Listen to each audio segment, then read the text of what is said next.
যে দেখছো আমি এখানে ডিমের চপ বানাচ্ছি, গোটা গোটা ডিম দিয়ে চপ বানাচ্ছি, ব্রেড কাম দিয়ে পুরাটা ফিলিং করে দিয়েছি। ঠিক আছে, আর এখানে আমার ছেলে তো ডিম খায় না, বড় ছেলে, তার জন্য আমি পনিরের চপ বানাচ্ছি।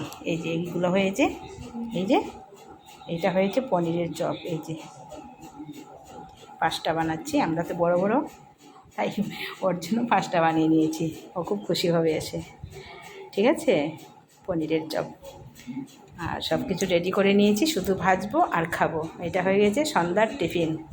ঠিক আছে, তাহলে বানানো শুরু করে দিচ্ছি। শুধু ভাজবো আর বিশেষ কিছু না। এই চপটা আমি লোহার কড়াইয়ে বানাবো আর সর্ষে তেল দিয়ে বানাবো চপটা।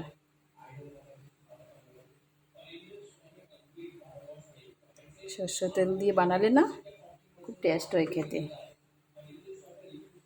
এই যে আমার তেলটা গরম হয়ে গেছে, এখন আমি পনিরের চপগুলো আগে ভেজে নেব।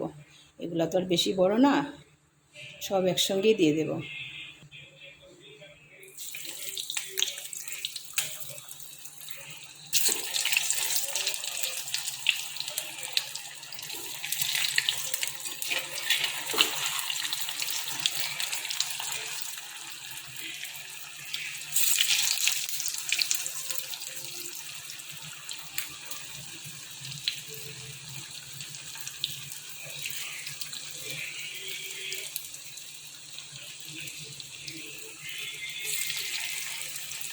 একসঙ্গে দিয়ে দিয়েছি।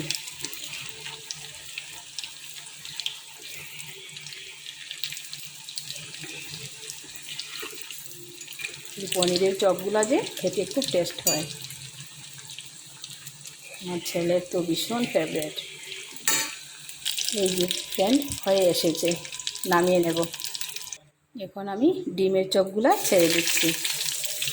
এটা আমি একসঙ্গে বেশি দেব না, দুটা দুটা করেই ভাজবো, অনেক বড় তো, আরও গোটা গোটা, তার জন্য। এই চপগুলা একটা খেলেই পেট ভরে যায়, এত বড় আর এত টেস্টি হয় না খেতে। এগুলো তো 5 স্টার হোটেলও পাত্তা পাবে না, আমি এমন করে বানিয়েছি, এটা কি বলবো আর। এই যে নামিয়ে নিলাম দুটো, ছেলেকে সস দিয়ে দেবো, ব্যাস। আর এই যে এখন আরও দুটো ছাড়বো।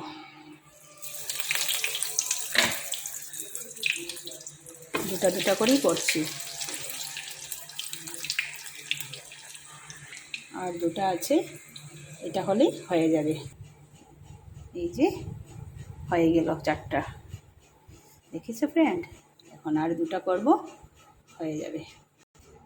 এই যে ফ্রেন্ড হয়ে গেল। এখন আমরা সন্ধ্যার টিফিন চপ খাবো, দুটা দুটা করে নিয়েছি। ঠিক আছে, এই যে সস টস দিয়ে দিয়েছি। এই যে বাবা নে, হয়ে গেছে, নিয়ে যা নিয়ে যা নিয়ে যা। কেটে দেবো নাকি? কাটবো না, আমার তো কেটে খেতে ভীষণ ভালো লাগে। এটা কেটে দেখিয়ে দিই কি কচকচ করছে, তো ক্রাঞ্চি হয়েছে।